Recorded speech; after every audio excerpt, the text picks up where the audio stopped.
Hey guys, it's Mrs. Williams. Today I'm going to be teaching you how to draw a grid on a blank paper ready to go. We're going to be focusing on an inch by inch grid, which is marking each of these numbers as they pop up onto our paper. And so with the ruler, something that I see a lot is kids will lay down their ruler and they're going to start marking. However, they forget about the beginning printed rule. And so over here at the edge of the ruler, there's a little gap or a little rectangle that we want to avoid before the first mark happens here. And so when we measure it to the paper, rather than going like this and starting to mark inch by inch, we actually want this guy, so the very first dash, to line up with the edge of our paper, just like that. So not the whole wooden edge of the ruler, so not like that, but until the first dash here lines up with the edge of the paper. So we're going to move this guy to the edge of our paper here. And from there, we're going to mark off every inch. The inch is where the big numbers are. And so the dash closest to the big number, that's where we are going to mark off. We're going to mark off the 1, the 2, 3,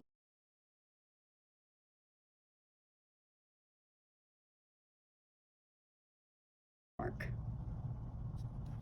There you are. And we're going to do the same at the bottom over here. And so again, lining up that dash with the edge of our paper. And then marking it off at each number. We're going to do the same going this way as well. So guiding that up to the edge of our paper again. There we are.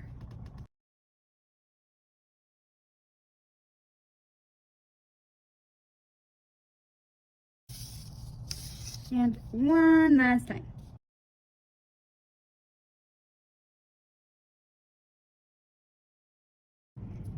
Excellent. We are now using this ruler, we are going to start connecting some of these lines.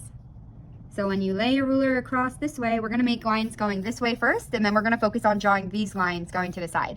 So going this way first, we're going to connect the top dashes to the bottom dashes that we've made every inch. That way they're as straight as possible and they're not so diagonal.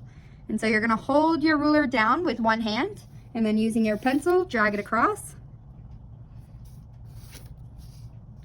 And this way, because we've made the dashes at both sides, our lines are as straight as possible.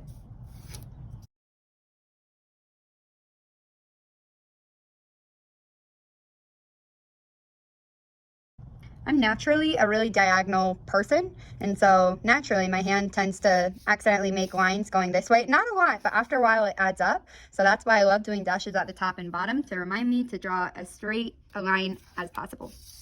There we go. And now going this way, again connecting those dashes at both sides.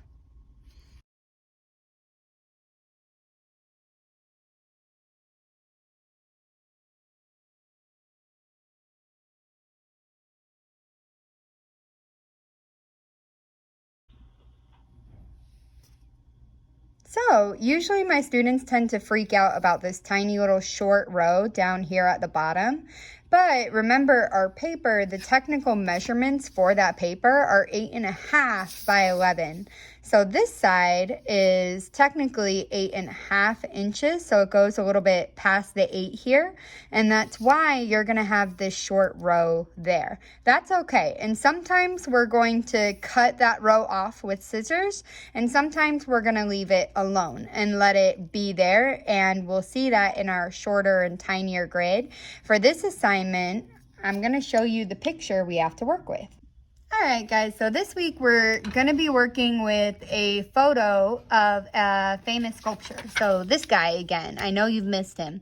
And so we have a grid, and the grid has already been cut up for you for the little drawing, but this makes it so those sneaky students can't trace and they can't transfer, because he should technically fit over the entire paper here.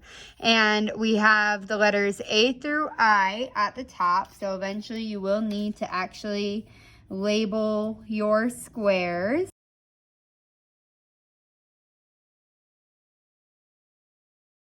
Along from the grid over here to our actual drawing. And you can see how big he is here compared to our drawing. So we're going to be naturally zooming in a little bit, but it should be exactly the same as our picture.